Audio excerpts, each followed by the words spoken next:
Welcome in, everybody, to the SIUE Cougar Coaches Show. I'm Joe Pott. We're going to talk some Cougar basketball today. Both the men's and the women's teams, they're about 1/3 of the way through their schedule this season, and both have had some big wins.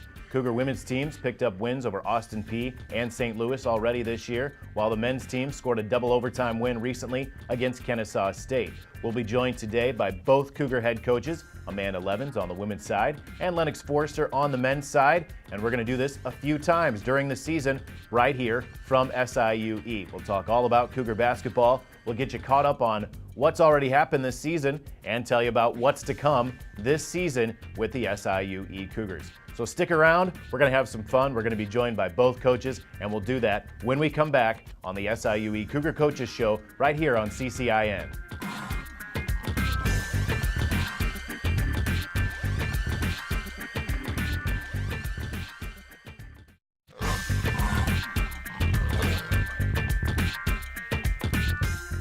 Back on the SIUE Coaches Show, we're joined now by Cougars head women's coach Amanda Levens. Coach, in your third year here at SIUE, as you get into this third year and through about a third of the season, are you where you expected to be? And I know not necessarily wins and losses wise, because you'd like to have all the wins, but at this point in the season, are you happy with where the team's at? Absolutely. The last couple of weeks, I feel like our team has really come together, and they have gotten an understanding of how we need to practice every day, the level we need to play minute by minute in a game.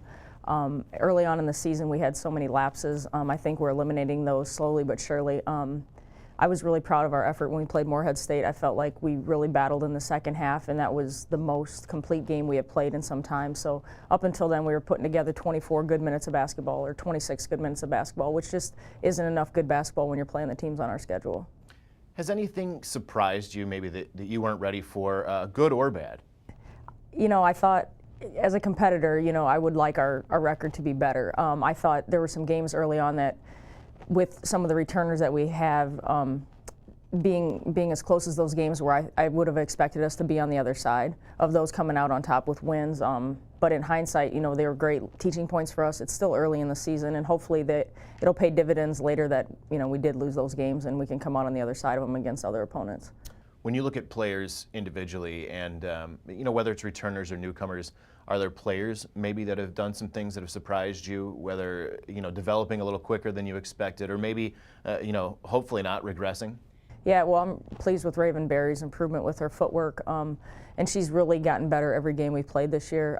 You know, last year a lot of her statistics, you know, rebounding and scoring came off of offensive rebounding putbacks. She didn't really have to rely so much on her footwork, and it's been something that we've been really trying to develop with her, and she's bought into. So as a coach, you're really proud to see her apply it to the games and have success with it. And then, you know, Jasmine Hill is really developing into our floor leader.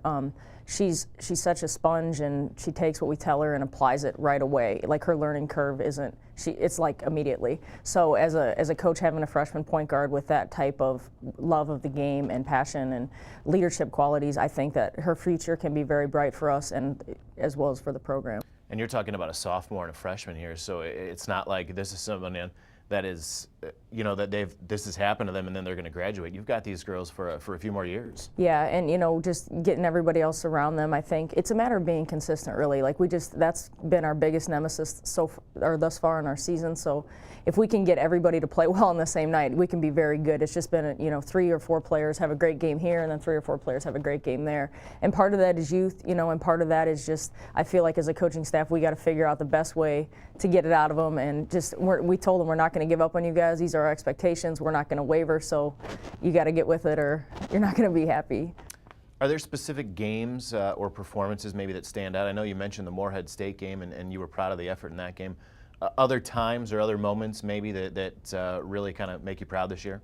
You know, I'm proud of them as who they are as people, first and foremost. They're great students. They're great people. They're the kind of people we want to represent SIUE women's basketball. In terms of competition, we had a great weekend beating Austin Peay and SLU right after Thanksgiving. You know, Austin Peay has won the OVC the last 2 seasons and represented our conference in the NCAA tournament, and then beating SLU, who's, you know, 15 minutes across the river.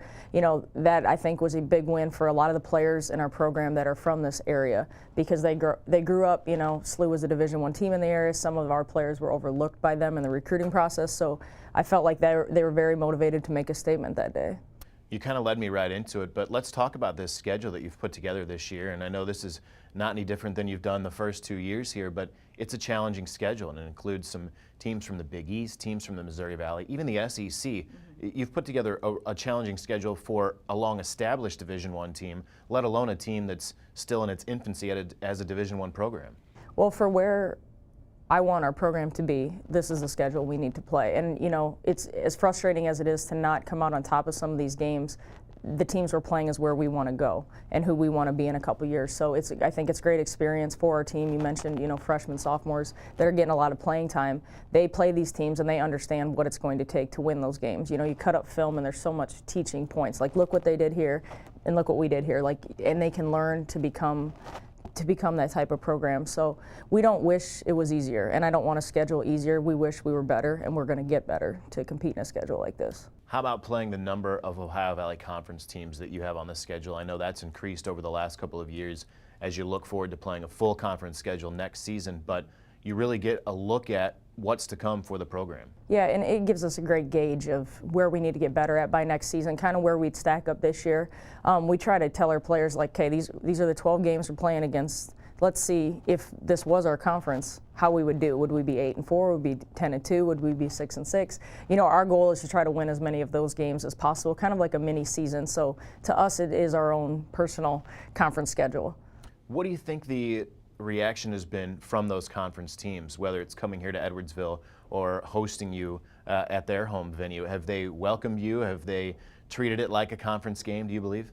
They want to beat us. I mean, they don't want us to come into the conference and now there's another good team they have to worry about. They're trying to make a statement every time they play us too. Like, you guys are coming in and we want you to stay down there. And our approach is we're coming in and we're coming up there with you guys. You know. So I mean, the Moorhead State game was a prime example. It was a very heated battle. You know, very physical. It got catty at times, but I think it's just a sign of things to come because where we want to go and where they want to put us they don't match up. Are there any rivalries you think developing already that you can look forward to in the conference? I think all of them. You know, there's some teams we haven't played, but it's been a battle the last 2 years with Eastern Illinois. SEMO was a battle at their place last year, and those games being so close, I think will develop naturally because of the region that we're both in. But, you know, playing the other teams on our schedule this year that we haven't played yet, if those games get heated, I think those instantly become rivals also. You had a big game here at the Vidal Bean Center. Big East opponent DePaul came in here. One of the biggest opponents that's been in here in any sport probably on campus here in Edwardsville. And I know that personally you kind of look up to Coach Doug Bruno, and you told me that you had gone to his camps as a younger player. Now that that game has passed, have you had a chance to kind of sit back and reflect on that? And, hey, we really did have DePaul in here, and I was really on the other side from Doug Bruno. Yeah, I mean, it's more so from our team aspect. I felt like we played great basketball for about 18 minutes, and so as a coach, it's like we're not that far away. You know, if we can put together a complete game, we have DePaul on their heels a little bit. You know, we're just not too far away. If we play a complete game, I think we are right there with a team like that. But that's the difference between being a top 25 team and kind of being where we are. We're a few more consistent possessions, consistent games, consistent. It's all about consistency, obviously, but we're just a little bit further away. But we know what it's going to take to get there, and we keep preaching it to our team, and if they continue to buy in, I think it's not too far off. Are there any games like the DePaul game or even against the Moorhead State or Austin Peay where you feel like maybe the girls have kind of been taken aback a little bit and you know, taken that opponent a little more seriously? I don't think so, because I think they approach the game how we talk about it, and we talk about everybody the same. Every game is big, every game is winnable. So I think it starts with our coaching staff, and they approach the game how we kind of make the environment around them be. What do you have to look forward to coming up as you get into the last 2/3 of the season? Just getting better. I feel like, you know, in the last 2 weeks we've really gotten better. And last season we started out slow. We didn't win a lot before Christmas, and we really came on the second half of Christmas.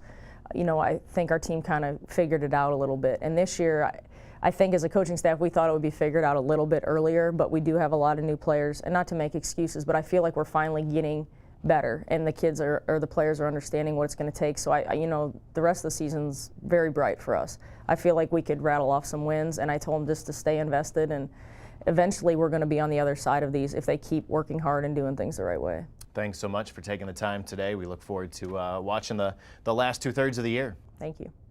Now it's time to take a look at our first McDonald's player profile. Our first profile is sophomore center Raven Berry of the Cougar women's basketball team. Raven last year was named first team All-Independent after scoring 12.8 points a game and picking up 8.3 rebounds a game. She became the first freshman in school history to lead the team in both categories. This season, she's picked up right where she left off. Through 10 games, Berry is second in scoring with more than 10 points a game. She also leads the team in rebounding with better than 7 rebounds a night. After 4 double-doubles all of last year, she's already had 3 double-doubles this season. That's sophomore center Raven Berry, our McDonald's player profile. We're back with more right after this on the SIUE Cougar Coaches Show.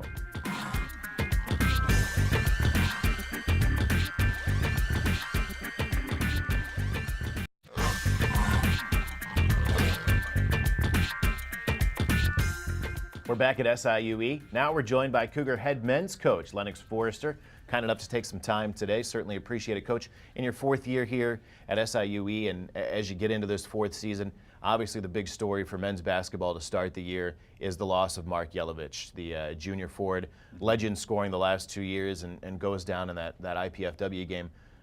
Let us know about, how that happened, really, because I don't even know for sure. I know he continued to play. And how's Mark progressing?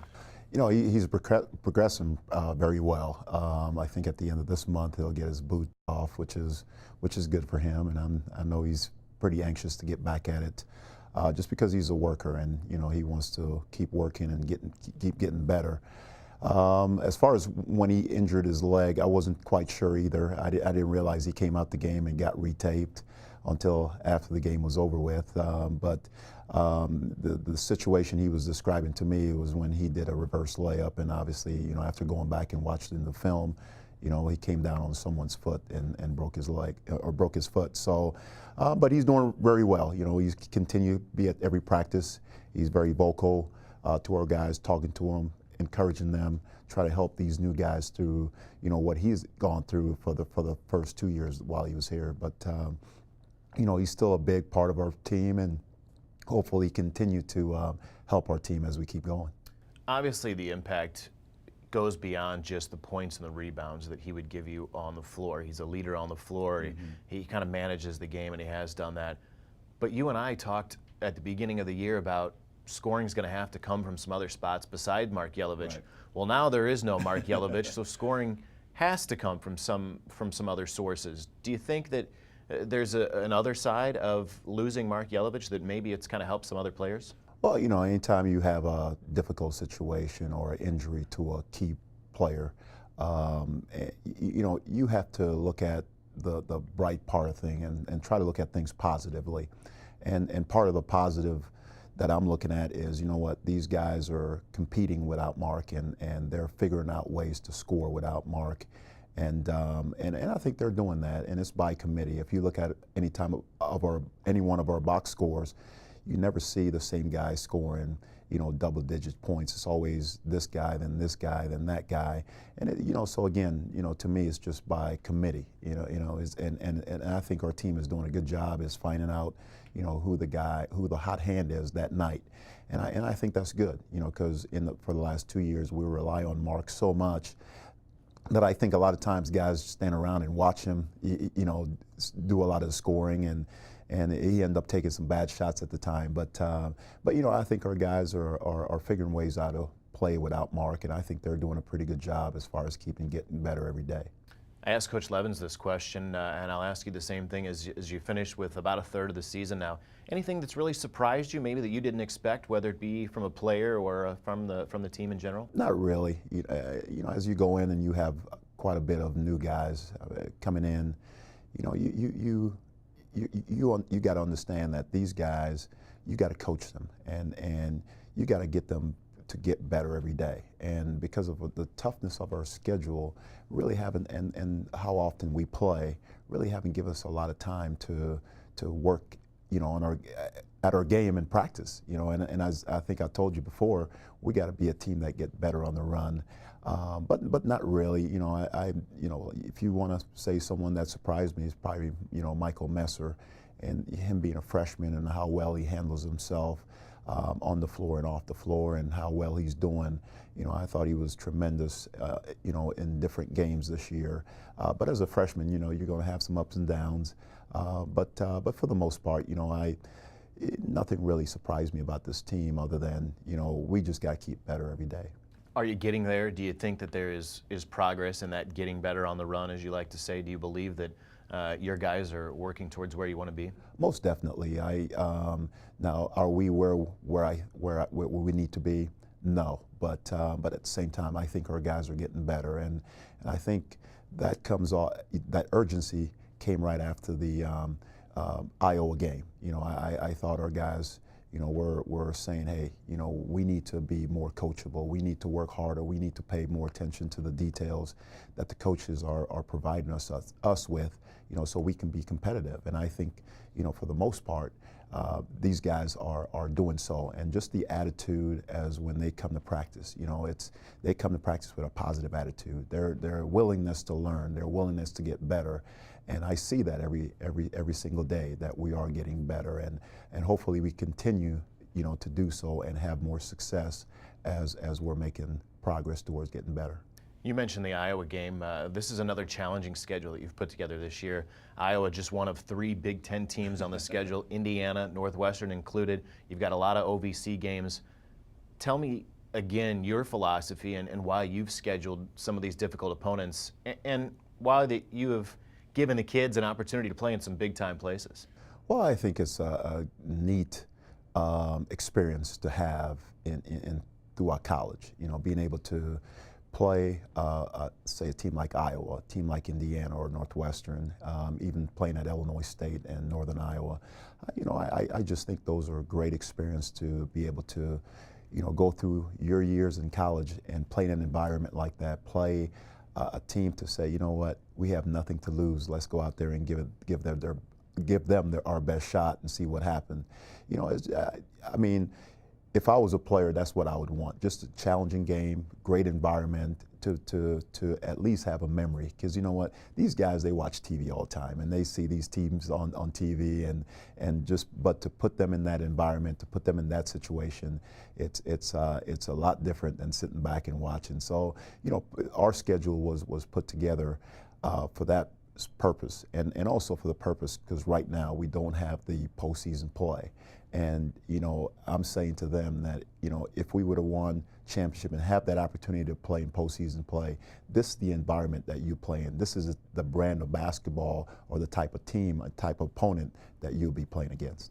And you've got another in-season tournament. You've done it the last couple of years, and you've got a Las Vegas tournament this year, which starts with Indiana and Northern Iowa, but then the guys go out to Las Vegas and they get that tournament experience. Definitely. It's, you know, it's part of building our program in the fact that, you know, down the road, a couple of years from now, we're going to be in a tournament at the end of the year, hopefully, you know, if we finish in the top half of the OVC, to where now you're playing some back-to-back games and you're playing on neutral grounds, and just kind of give them that type of feel. And it's also good, you know, as a learning experience to be able to go to different places.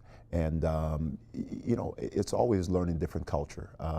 It's, you know, you talk about Vegas, and Coach Larry and I, we were coming back from Utah, from a trip from Utah early in the fall, and, you know, one of our layover was in Vegas, and he goes, you know, I've never been to Vegas before, and here he is, a 31-year-old that's never been to Vegas, you know, and I've had great opportunities when I was a player and also a coach to go to different places, Hawaii, Puerto Rico, and just experience something different, you know, because we're all caught up in our environment where we're from, and it's also good to go out and so to me, it's a learning experience. College is fun because that's where you go to learn, and I think our guys, part of going to Vegas is and going to different places is also a learning experience for them.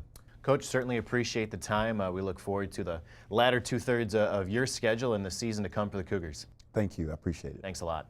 Time for another McDonald's player profile. This time we look at 6'10" senior Nicola Bundalo, the man in the middle for the men's basketball team. Nicola, through 11 games this season, leads the team in rebounding with more than 6 rebounds a game. and he's third in scoring, averaging double digits. He's currently 30th on the career scoring list here at SIUE with 710 career points. He's climbing his way up a couple of other school lists as well. He's fourth all-time with 87 blocked shots and also in the top 10 in school history in field goal percentage. By the time he's finished, Nicola Bundala will have played in more games than any other Cougar in school history. We've got more coming up on the SIUE Cougar Coaches Show right after this.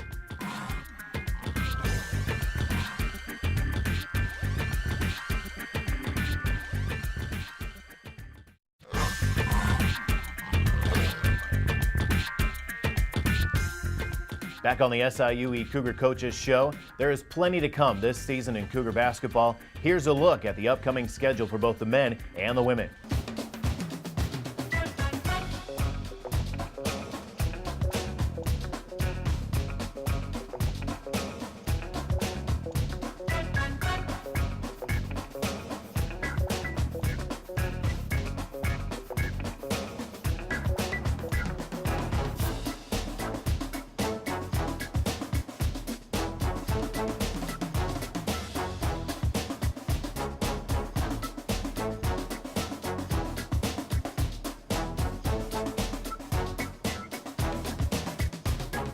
Hey, don't forget, if you can't be there or you can't catch those games on TV, I'll bring them all to you live on the Cougar Network, 590 The Fan, KFNS, and 88.7 FM, WSIE. We'll have the call for all of those. There's plenty to come this season in Cougar basketball. Hope you can come out. We're coming to you all the time from the brand new locker room here at the Vidal Bean Center. The Vidal Bean Center has been renovated. It's a great place to watch Division I basketball. Hope you can join us. Tickets do remain for all the upcoming games. 618-650-2841 is your ticket number. And remember, for everything Cougar Athletics, you can log on all the time, 24 hours a day at SIUECougars.com. If you can't be there, if you still want to watch, SIUETV.com streams all home events. That's basketball and any other sport here on campus. And don't forget, the only place to catch Cougar basketball on TV is right here on CCIN. Randy Carricker, Joe Zidlow, and Mike Gibson call the action for you on all those Cougar games here from the Vidal Bean Center. Thanks so much for joining us here on the SIUE Cougar Coaches Show. Don't forget to tune in next time. We'll talk some more Cougar basketball. Until then, I'm Joe Pott. So long, everybody.